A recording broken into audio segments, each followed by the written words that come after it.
Everyone, welcome back to my channel. So आप सबका मेरे चैनल पे स्वागत है। और आज पता नहीं कौन सा दिन है आज भी छुट्टी का दिन है और हम लोग जा रहे हैं इवनिंग वॉक के लिए, क्योंकि अब गर्मी आ चुकी है, रमज़ान ख़त्म हो चुका है और खा खा के पेट बहुत ही मोटा हो चुका है। तो उसको कम करने के लिए और उस अपने बॉडी को फिगर आउट करने के लिए हम लोग निकल चुके हैं सैर सपाटे के लिए। मतलब थोड़ा सा ऐसे ही हो जाता है कि हाँ बाहर निकल लिए थोड़ा, और मैं पंछी बनी उड़ती फिर हो रही हूँ तो चलिए चलते हैं। और फिर क्या वही सेम रूटीन, क्योंकि अभी जब तक कि स्कूल चल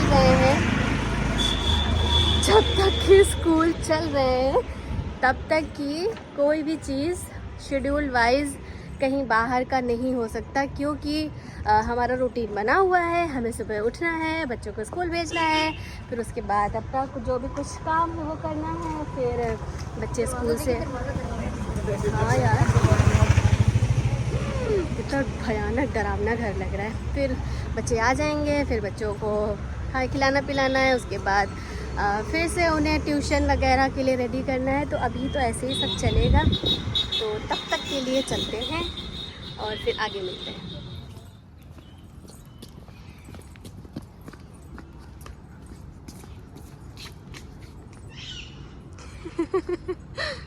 कितना डरावना लग रहा है, जैसे लग रहा है अमेज़न के घने जंगल। जैसे लग रहा है 1 महीने में नहीं आई हूँ तो और ज़्यादा सब घनी आबादी हो गई है पेड़ों की।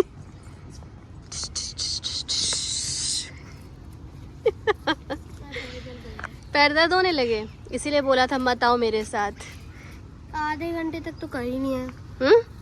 आधे घंटे तक आओ, अभी थोड़ा समय और बाकी है पुत्र। हे एवरीवन, कैसे हैं आप सब? आई होप कि आप सब बहुत अच्छे होंगे।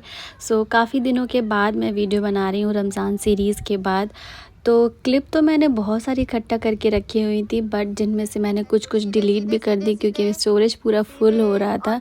बट मुझे एक्चुअल में समझ में नहीं आ रहा था कि मैं कौन सा ऐसा टॉपिक उठाऊँ जो कि मोस्टली जिससे सभी ज़्यादा, जैसे होता नहीं, हर्ट है एकदम, जिसको बोलते हैं कि दिल एकदम भरा हुआ है।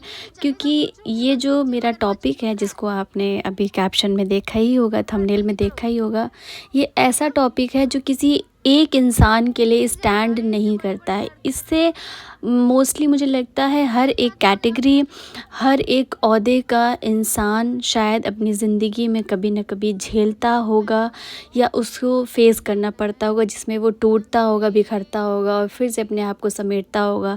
कुछ लोग इससे निकल जाते हैं, अपने आप को मूव ऑन कर लेते हैं, लेकिन कुछ उसी से परेशान होकर के अपने आप को आहत भी कर लेते हैं, अपने आप को नुकसान भी पहुंचा लेते हैं। बट ऐसा नहीं करना चाहिए। जो भी अपने साथ ऐसा करते हैं, मूव ऑन हमेशा अच्छी चीज़ होती है, क्योंकि ऊपर वाले ने हमें एक ज़िंदगी दी है और बेशक हमें उसको अच्छे से जीना चाहिए, हमें उसे अच्छे से यूटिलाइज़ करना चाहिए। बट कभी कभी समटाइम्स ऐसा होता है कि कुछ प्रॉब्लम्स ऐसी हो जाती हैं लाइफ में कि इंसान अपने आप को नहीं समझा पाता और कुछ गलत कर बैठता है। बहरहाल मेरा टॉपिक आपने जैसे कि देखा, वैल्यू इन फैमिली। बहुत ही बड़ी चीज़ है। वो सिर्फ किसी एक पर्टिकुलर पर्सन के लिए स्टैंड नहीं करता है कि बेटा है या बेटी है या बहू है या दामाद है। ये हर एक इंसान के ऊपर आता है। इसलिए आता है क्योंकि हर कोई ये सोचता है कि मेरा ओहदा अलग है और मैं अपने इस ओहदे को या इस अपनी पोजीशन को अच्छे से निभाऊं, अच्छे से अपना पूरा दूं, ताकि हर कोई मुझसे खुश रहे। बट ऐसा नहीं हो सकता। जो है वो घर पे है नहीं, घर पे कैसे हो सकता है? उसके लिए पूरा सेटअप करना पड़ेगा। तो ये हमारे घर के सामने ही पार्क है, तो हम लोग यहीं पर आ जाते हैं और यहाँ पे थैंक यू। और जैसा ऐसा फील हो रहा है जैसे पिकनिक मनाने आए, क्योंकि इन लोगों को काफ़ी स्वेटिंग वगैरह हो रही थी, तो ये लोग थोड़ी देर बैठ गए हैं पानी पीने के लिए और हम भी बैठ गए। तो यहाँ पे अब ठंडी ठंडी हवा चल रही है, तो जैसे लग रहा है कि पिकनिक मनाने आए, जैसे हम लोग पहले जाते थे टिफ़िन पैक करके अच्छे से पार्क वगैरह में। बट अब तो ये क्रेज़ जा चुका है। हम लोग स्कूल की तरफ से तुम लोग गए हो और पहले तो हम लोगों के लिए यही आउटिंग होती थी कि हम लोग पिकनिक मनाने जा रहे हैं। ये नीचे है, बार बार जाता है और ये बार बार फूल लेके आ रहा है। अभी तक तो मुझे कितने फ्लावर दे चुके हो, कितने सारे दे चुके हो? बस 1 लाख। और इसके पहले मेरे ऊपर बारिश करी गई है कि आप मेरी मम्मा हैं और मैं आपके ऊपर फूलों की बारिश कर रहा हूँ। ये सब पूरा इसने पूरा गंदा कर दिया है। कि जैसा कि मैंने कहा, चाहे वो बेटा हो, चाहे वो बेटी हो, चाहे वो बहू, चाहे दामाद हो, इन्हीं सब चीज़ों, इन्हीं सब रिश्तों से एक परिवार बनता है। और हर कोई ये चाहता है कि मैं परिवार में अपना इतना बेस्ट दूं कि हर कोई खुश रहे और किसी को किसी से किसी भी तरीके की नाराज़गी ना हो। लेकिन शायद ऐसा इंसान करते करते एक समय आता है कि वो थक जाता है।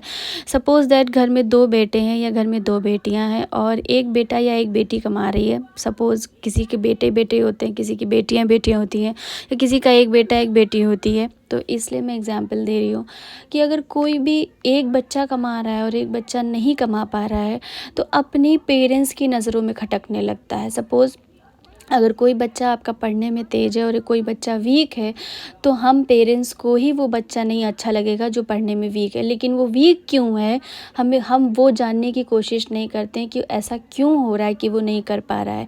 आखिरकार जब दोनों ही बच्चे मेरे हैं तो ऐसा क्यों हो रहा है कि एक कर पा रहा है और एक नहीं। आज दूसरा दिन हम लोग फिर से आ चुके, बट आज धूप थोड़ी तेज़ है क्योंकि ये लोग मुझे थोड़ा जल्दी ले आए कि जल्दी चलिए। जैसे होता नहीं कि बेसब्रापन होता है कि जल्दी चलिए, ऐसे लग रहा है कि पार्क उठ के कहीं चला जाएगा।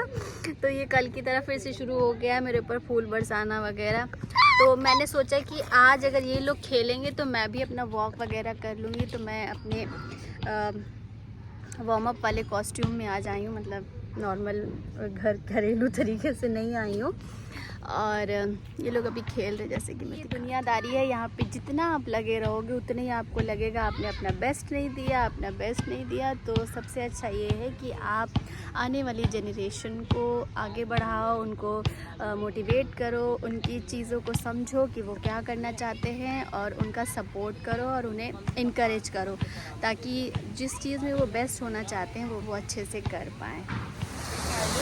बीच बीच में मैं ऐसी क्लिप्स डाल दे रही हूँ क्योंकि मैंने थोड़ा रिकॉर्ड किया था तो काफ़ी दिन का वीडियो मैं बता रही हूँ। जैसे 20 से 25 दिन का हो चुका है ये वीडियो।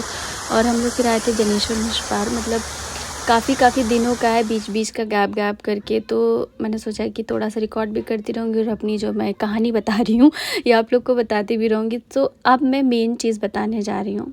जैसे अभी तक तो मैं समझ लो एज अ इंट्रो दे रही थी। तो बैक टू माई वर्ड्स।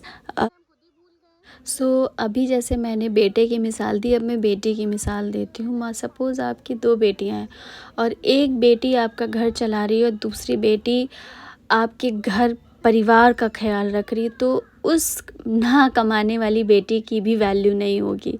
इसलिए नहीं होगी because of value in family and value in money. क्या पैसे ही सब कुछ होता है? क्या पैसा ही सब कुछ है?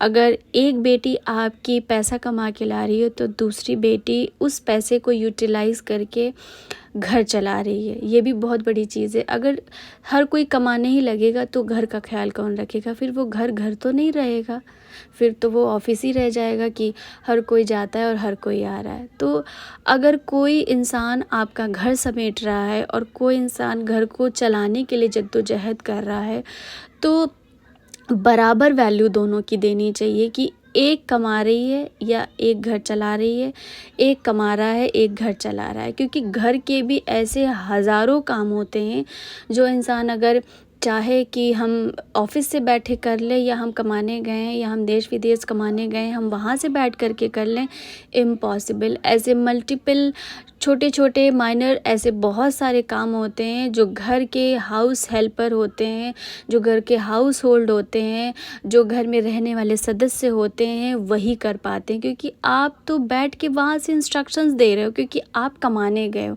लेकिन जो घर पे मेहनत कर रहा है, जो घर को घर बना रहा है, एक्चुअल में घर को घर बना रहा है, उसकी वैल्यू ही नहीं है क्योंकि आप पैसा नहीं कमा रहे हो। तो क्या अगर मैं इनकरेक्ट हूँ तो प्लीज़ मुझे करेक्ट करिएगा। और मुझे तो लगता नहीं है कि कोई भी ऐसा होगा जो इस चीज़ से रिलेट ना करता हो। सपोज़ दैट अगर कोई भी आपके बच्चे नहीं कमा रहे हैं, अगर सिर्फ सब पढ़ाई कर रहे हैं या सबकी शादियां वगैरह हो गई हैं, so for so good. But अगर इस तरीके का जिस भी घर में माहौल होगा ना, उस घर में एक का दिल ज़रूर दुखेगा, क्योंकि किसी की भी काम की वैल्यू नहीं होती है, सिर्फ पैसे की वैल्यू होती है। आई थिंक मेरे हिसाब से इन इंडिया, मुझे पूरी दुनिया का तो नहीं पता, बट इन इंडिया ऐसा ही होता है कि हर किसी की फैमिली में पैसा ही ज़्यादा मायने रखता है। दूसरे काम करने वाले को गधा ही समझा जाता है, कि जैसे होता नहीं है घर में हो तो करती ही क्या हो, समथिंग लाइक दैट। लेकिन घर को हम औरतें या जो घर में जो बाहर काम करने मर्द नहीं जाता, वो घर को घर बनाता है, क्योंकि घर अगर वीरान पड़ा रहेगा तो वो खंडहर कहलाएगा, घर नहीं कहलाएगा। और सुनसान घरों में तो आप जानते ही क्या होता है। तो क्या इंसान पैसे से सुकून खरीद सकता है? क्या पैसे से इंसान ईमानदारी खरीद सकता है? क्या पैसे से इंसान वो हर खुशी खरीद सकता है जो इंसान आपस में मिल करके और साथ बैठ करके जीता है? नहीं खरीद सकता। लेकिन उसके बावजूद भी हर कोई पैसे को ही वैल्यू देता है, इसलिए क्योंकि होता नहीं, पैसा बोलता है, क्योंकि पैसे की बहुत अहमियत है। ऐसे ही नहीं, पूरी दुनिया पैसे के पीछे भाग रही है। पैसे की बहुत वैल्यू है और मेहनत की कोई वैल्यू नहीं है। इसीलिए जब ऐसी बातें आती हैं, कभी सुनने को मिलती हैं, तो यही होता है ना कि फिर अच्छी बात है, फिर काम करने का मतलब ही क्या है? फिर तो हम पैसा दें। आप हर खुशी, हर काम, हर एक चीज़ आप पैसे से ख़रीदो। जब किसी की वैल्यू ही नहीं है, काम की, तो फिर हर चीज़ जब पैसे की ही वैल्यू है, तो फिर आप पैसा लो और खुश रहो। और मुझे लगता है हर घर में एक ऐसा इंसान ज़रूर होता होगा जिसके काम की 0% वैल्यू होती होगी, और किसी भी चीज़ में वो तोला नहीं जाता होगा, चाहे वो बाहरी रिश्ता हो और चाहे वो घरेलू ही रिश्ता क्यों ना हो। तो जो भी लोग इससे रिलेट करते होंगे वो प्लीज़ मुझे कमेंट ज़रूर करिएगा। मुझे अच्छा लगता है कमेंट पढ़ना और उसके रिप्लाई देना। So stay tuned. और नेक्स्ट टॉपिक मैं किस पे लाऊं, मैं सोचती हूँ अभी। बहरहाल इस वीडियो को मेरे लाइक शेयर सब्सक्राइब करिएगा और कमेंट करना बिल्कुल भी मत भूलिएगा। तब तक के लिए अल्लाह हाफ़िज़।